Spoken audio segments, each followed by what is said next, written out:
को इक़्तिदार में लाने के लिए हम इलेक्शन से पहले भी चीख रहे थे। सारा निज़ाम अदल दाव पे लगाया हुआ है।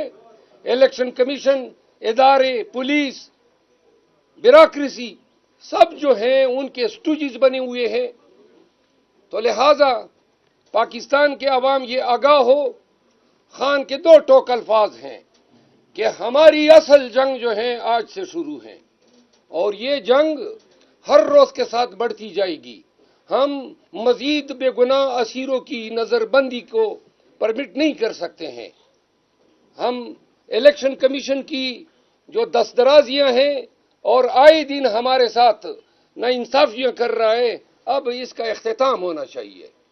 और election national assembly, senate of Pakistan और प्रोविंशियल असेंबलीज, इन सब में अब हम यकावाज होके इनको एक्सपोज भी करेंगे।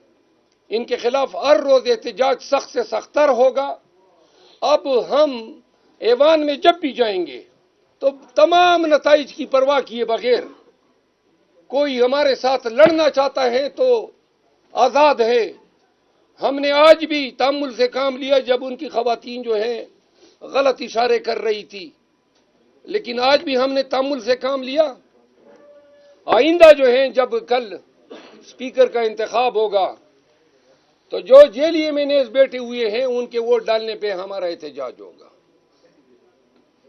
पाकिस्तान तहरीक इंसाफ के तमाम वर्कर्स को मैं कहना चाहता हूं कि जिस तरह आपकी क़ियादत बिल्कुल सामने आ गई है, अब आप भी डट के निकल जाएं अपने झंडे के साथ, खान के अलम के साथ, पूरी दलेरी और जुर्रत के साथ, क्योंकि अब क़ियादत आपकी हर मदद के लिए हर जिले, गांव, टाउन और तहसील में मौजूद रहेगी। मरवत साहब ये बताएं, आपने जिसके खिलाफ एहतजाज कर रहे हैं, मियां नवाज शरीफ 4 साल खुद जिला वतनी काट गया है, उनको भी इक़्तिदार से निकाला। आप समझते हैं कि वो इस काबिल हैं कि उन्होंने इमरान खान को अंदर किया हुआ है?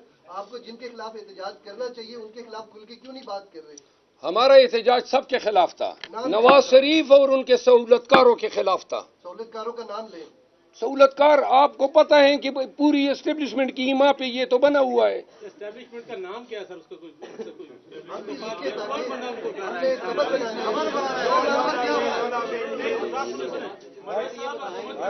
एक मिनट, आपका नाम क्या है? शेख मंजूर अहमद। शेख मंजूर अहमद, कोई आप उनको कुछ भी कह दें, लेकिन एस्टेब्लिशमेंट की इस्तेलाह इस्तेमाल होती हैं उन ताकतों के लिए जो गैर कानूनी तौर पे अपना एक रोल इज्यूम किए हुए हैं और पाकिस्तान की बागडोर हिला रहे हैं। आपको यहाँ पे पार्लियामान में बहुत भारी भरकम मैंडेट देकर अवाम ने भेजा है, तो आपकी जो आपने अपना पूरा प्लान बताया इस वक्त, उसमें तो सिर्फ ये है कि आप सिर्फ असम्बली में एहतजाज करेंगे और चले जाएंगे, कि अवाम के लिए वहाँ कोई काम भी करेंगे या सिर्फ एहतजाज शोर शराबा करके बाहर चले जाएंगे? इसी को सेकंड करूंगा सर कि 22 करोड़ 25 करोड़ अवाम की इज्तिमाई दानिशगाह है और यहाँ से जो भी निकलता है या तख्ता-ए-दार पर जाता है या अडियाला जाता है। क्या किसी एक नुक्ते के ऊपर आप सब लोग मुत्तफिक हो सकते हैं?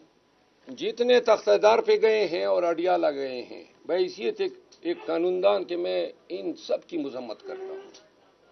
मैं कानून की हुक्मरानी वाला आदमी हूँ, मेरी पार्टी की हुकूमत होगी और अगर मरियम नवाज के खिलाफ किसी ने गैर कानूनी तौर पे कार्रवाई करनी चाहिए, मैं पहला शख्स हूंगा कि उसका हाथ रोकूंगा। कत्यान इसकी इजाजत हम नहीं दे सकते हैं कि वो पुराने अदवार के असबाक दोहराए जाए कि जब किसी के साथ हीरोइन नाजायज डाला जाता था, किसी के मियाँ बीवी के दरवाजे तोड़े जाते थे। हम कानूनदान हैं, हम पीटीआई के साथ, खान के साथ कानून की हुक्मरानी के लिए खड़े हैं। तो लिहाजा मैं बहैसियत कानूनदान जब तक पीटीआई का हिस्सा रहूंगा, इंशाअल्लाह मेरी बुनियादी इंसानी हकूक और कानून की हुक्मरानी की बात मेरे लिए अवलीन तरजीह है। दूसरी बात जो आपने सवाल किया कि अवाम के लिए हम क्या कर सकते हैं, देखिए पहली बात तो ये है जिसको हजम करना बड़ा मुश्किल है कि ये लोग जेली तरीके से हुकूमत कायम कर रहे हैं। अल्लाह हाजिर नाज़िर है, पूरे इलेक्शन कमीशन में पूरे मुल्क में इंटरनेशनल मीडिया के सामने अपने फॉर्म 45 लाए। कभी आपने एक दफा भी सुना कि हमजा अपना फॉर्म 45 लाया हो, नवाज शरीफ अपना फॉर्म 45 लाया हो? जितने जेली तौर पे मुंतखब, अतः कि मरियम नवाज جو کہ ہار چکی ہیں صوبائی اسمبلی کی سیٹ لیکن وزیر اعلیٰ بن گئی ہے. ملک میں ان ریٹرننگ آفیسر کے ذریعے جو گناونا کھیل کھیلا گیا ہے اس سے ایک اہم سبق سب پوری قوم جان لیں کہ آج تو آپ نے آر او کے ہاتھ مروڑ کے ان سے 47 کے ذریعے اپنے آپ کو جتوا دیا. آئندہ 4-5 سال کے بعد جب الیکشن ہوں گے تو کون لوگ عوام میں جائیں گے؟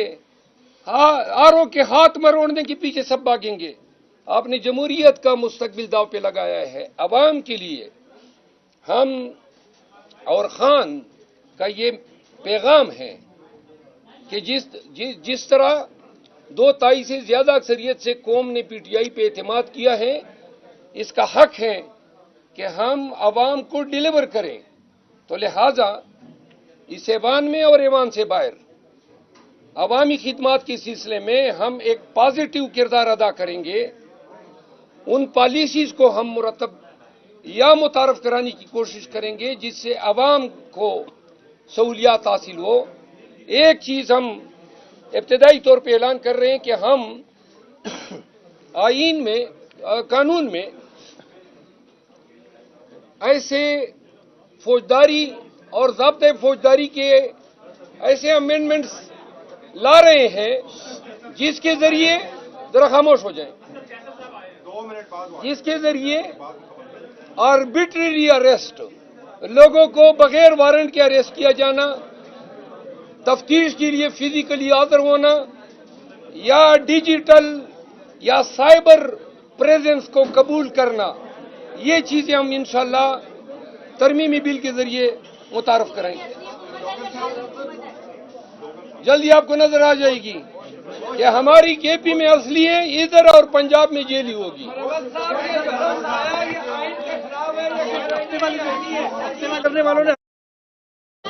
سنیں ایک بات اور، ہفتے کو خان کی کال پہ پورے پاکستان سے نکلنے کی اپیل کرتا ہوں. ہر شہر میں، قصبوں میں، دیہات میں، بڑے شہروں میں پاکستانیوں اپنے ووٹ کے تقدس کے لیے اور ان چوروں سے اپنی دائمی نجات کے لیے ایک دفعہ نکلو. ہفتے کے دن میں اسلام آباد میں احتجاج کی قیادت کروں گا. F9 پارک کے G9 والے دروازے کی جانب، وہاں پہ ہم اکٹھے ہوں گے. اسلام آباد کے تمام فیملیز سے، پنڈی کے سکونتیوں سے سب سے استدعا ہے کہ 11:30 بجے F9 پارک کا وہ دروازہ جو G9 کی طرف ہے وہاں پہ آئیں. انشاءاللہ ریلی کی قیادت کرتے ہوئے ہم پریس کلب آئیں گے.